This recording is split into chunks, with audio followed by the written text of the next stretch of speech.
Un colpo al cuore dell'economia, un colpo al cuore di chi investe, di chi produce, di chi lavora. Gli infarti per la crisi aumentano del 15% in Europa e dell'8% nell'ULSS 12 di Venezia. Cattive notizie, ormai quello che è iniziato come un virus finanziario è diventato un problema sanitario.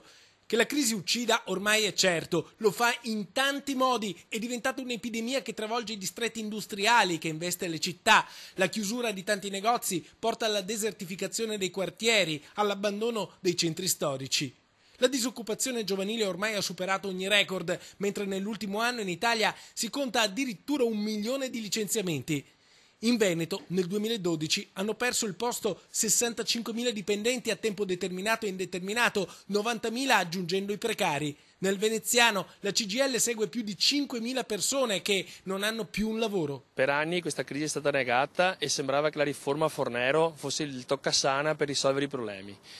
Il dato è un dato che noi avevamo come CGIL già evidenziato negli anni passati come una prospettiva preoccupante, sono andati oltre le stime anche che noi avevamo dato.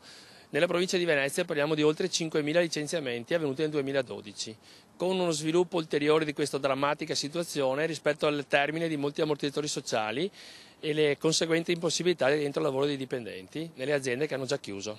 Non solo i licenziamenti, il calice della crisi è molto più amaro, c'è il problema della cassa integrazione, bisogna rifinanziarla, ma non ci sono più fondi. Siamo molto preoccupati che i fondi della cassa in deroga siano stati garantiti ma fino a una certa parte dell'anno, perché poi a giugno ci si arriva molto velocemente.